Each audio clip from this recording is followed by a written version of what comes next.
daqiiqaa 15 qofan sii kenna yoo si faana dubbadhe nama biraan galchuu daqiiqaa 15 inshallah nama hojii qaba waan ta'eef hayyee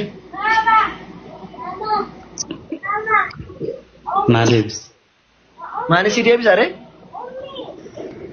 takka biyyoorraa tokko dhiigarraa maalirraa waan meeqa dubbiste miti maalee suma sila deebise deebiga birabaan qaba sanuma malee yoo dhageesse irratti falmii qabdu kaase danoomadha inni kun danoomadha iddoo akkasitti kamaa nati jettu deebii sirriin taane inni kamtu qaban jedhani waa'ee kanarraa akkatti qaban jenne silumaa jechuun allaan danooma agarsiiseeti kan inni akkas goone kan inni jedheeti kan inni katabame quraana sana irratti jechuudha.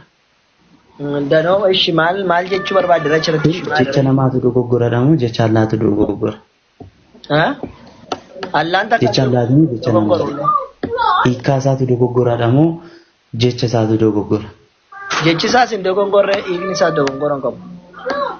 Akkamti danooma ta'e allaan nama meeqa ta'eetu nama uumu. Maal danuutu baay'eedhaan dubbata kan siin jedhe seerluga maaliiti? Seerluga namaati moo seerluga waaqaati kana qofa na adda naa baase. Maali waaqayyo seerluga namaatiin malee seerluga waaqaatiin buusaa kan waaqa keessa jiru maa warra waaqa keessa jirutu bataa waan namni kun malee kan inni barreessu seera afaan keetiin malee kan inni rabbiin subhaanahu wa ta'ala nabiyyii kamuu seera nabiyyiin sun afaan sun ittiin beekamu malee seera waaqa kee inni waaqa ofii beekuuf osoo hin taane yookiin afaan inni beekuun qofaa miti kan bu'uuraan maa waaqayyo gaafa afaan Ibraayistiin buusu Ibraayistiin qofa beeka gaafa Giriikiidhaan dubbatu Giriikii qofa beeka waaqayyoon. Ammati kanatti jette dhuftee Maariyaam ofiishee dhuftee dhumarratti danoomaan akkas nuun jedhe akkasitti argine qofaa dhaqxe miti qofaa gara maraatti garuu jechiisa sirrii si baasee hin gayamu dubbistee kaate jechiisa sirriisaa jechuudha. Jechiisa sirrii akka kana waan sirreeffamutu jira moo akkasuma allaan nama baay'ee ta'ee uumee jennee afaanidha dogoggora afaaniiti jennee bira darbina jechuun anaaf inni kun naan liqimsamu. Sibilli kamtuni kamarra koo kabaree baradhu ka seerri luga afaanii baradhu ka osoo inni kumsamne maradhu. Seerri luga afaanii maa baradhee jira jechuun ani isa kana sirraa irra gogooti. Luga afaanii baradhu seerri luga afaanii baradhu. Sirraa irra gogooti haala natti taanaan si gaafadhe malee waan baradhee too ta'e immoo rakkina hin qabu. Kanaafuuti seerri luga afaanii baradhee ta'u ta'e si gaafadha rakkoon tokko hin jiru.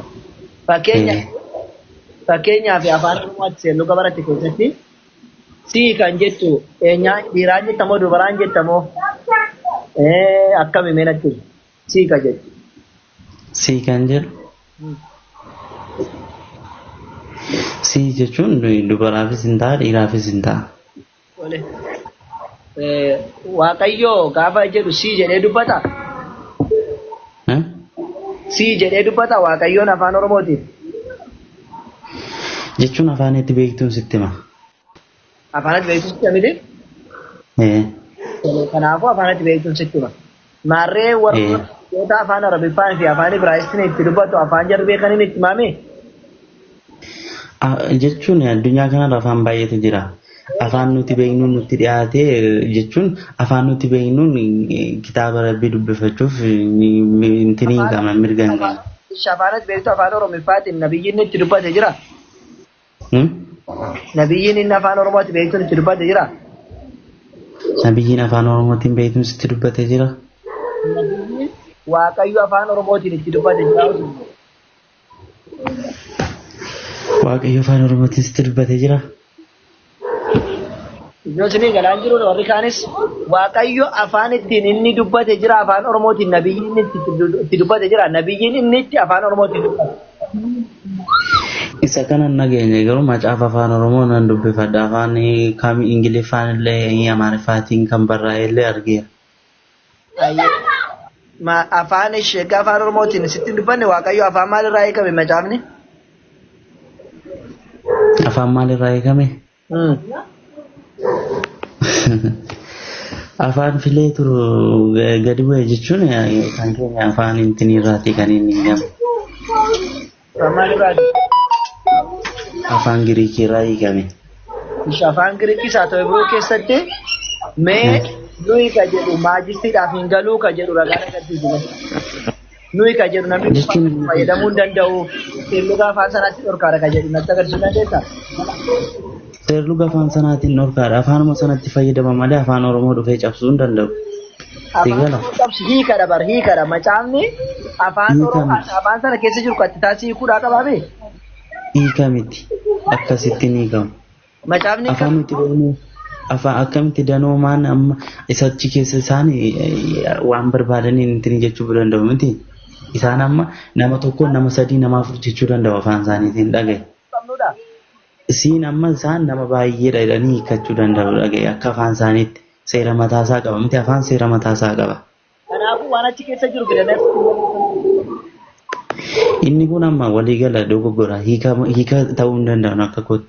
Jechuun kitaaba biraarra yoo jiraate kan adda bakka bu'eedhuma hiika sirrii kennuu danda'u yoo jiraate inni kun afaan hiika afaaniiti dogoggora afaaniiti jedhe malee rabbi tokko erga ta'e. Yoo afaan Oromoo waan afaan waliin deemu rabbi tokko erga ta'e na si rabbi tokko jettanii amantu miti rabbi tokko erga ta'e akkamitti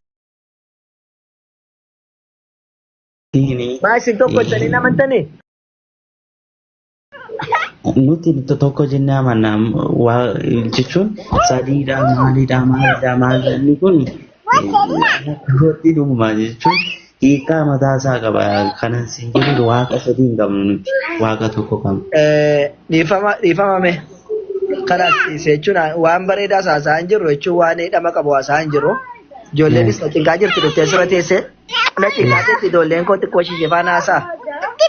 Abbaa koo malee ittiin rakkisaa jirti ijoolleen koo. Kanaafuu jara naasoo xiqqoo ishee inshaallah yeroo biraa walitti deebinaa galatoomaa warri nafaana turtanii warri taaptaap gootanii warri seentanii gargaartanii warri dubbattanis warri carraasniin kennin immoo hafiin irraa taa'ati inshaallah bor walitti deebina ijoollee takka malee nu jeeqaar seeraan haasaa hin jiru. Anis qalbiin ilaalaa wanti jechuun bada nan gammachiifne inshaallah walitti deebina rabbi saatiinis baay'ee deeme saa tokko ta'eera. Tole galatooma baay'ee turtanii galatooma inshallah shilfaadha. Assalamu alaikum warahmatullahi wabarakatuh.